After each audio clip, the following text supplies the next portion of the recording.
IUPAC name K4 FeCN6 का जब हमें कोई ऊपर चार्ज नहीं दिया हुआ रहता है, लेकिन जब हमें चार्ज नहीं दिया हुआ रहता है तो हम इससे देख लेते हैं कि अगर लेफ़्ट साइड में है ना नेगेटिव होगा, अगर वो नेगेटिव चार्ज होगा क्या होगा, वो चार्ज क्या होगा, नेगेटिव होगा।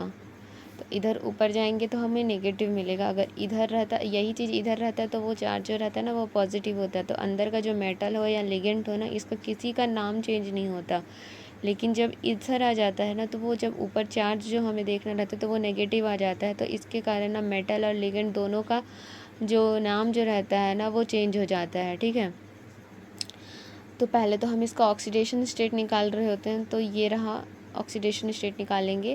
पहले पोटेशियम क्या हो जाएगा, +1 होता है और 4 है, Fe है X और CN जो है वो -1 है और 6 है हमारा साइनाइड और इधर 0।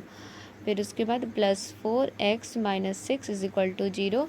जब इसको +-6 और +4 को काटेंगे तो हमें मिल जाएगा 2।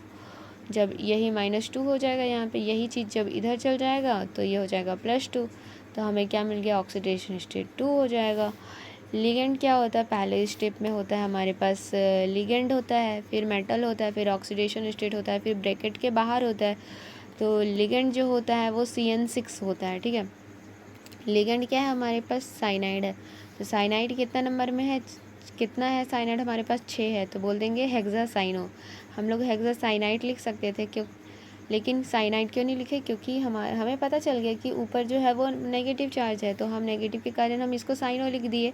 और हमें पता चल गया कि अब नेगेटिव है तो हमारा लिगेंड का भी नाम चेंज हो जाएगा और मेटल का भी नाम चेंज हो जाएगा। तो मेटल का भी नाम चेंज हो गया तो इसको हम फेरेट बोल दिए, ATE8 जुड़ जाता है।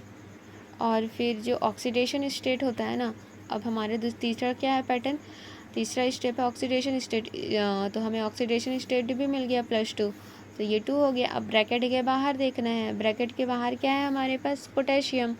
तो हमें ये एक ध्यान रखना है कि हम जब नेमिंग रिएक्शन, हम तो चलो ब्रैकेट के बाद है पोटेशियम, लेकिन जब हम नेमिंग रिएक्शन और final decision of naming reaction का जब करने जाएंगे ना तो हमें पहले पोटेशियम लिखना होगा। लेकिन अगर यहाँ इस साइड नहीं होता, यहाँ पे अगर Cl होता है ना, ब्रैकेट के राइट साइड अगर Cl होता है तो हम इसको ना लास्ट में नाम लिखते। ठीक है, ऑक्सीडेशन स्टेट से पहले इधर लिख रहे होते, फिर ऑक्सीडेशन स्टेट नंबर लिख देते। लेकिन यहाँ पे नेगेटिव हमें पता चल गया कि ये तो इधर वाला है पूरा नेगेटिव है, तो नेगेटिव बहुत पावरफुल रहता है।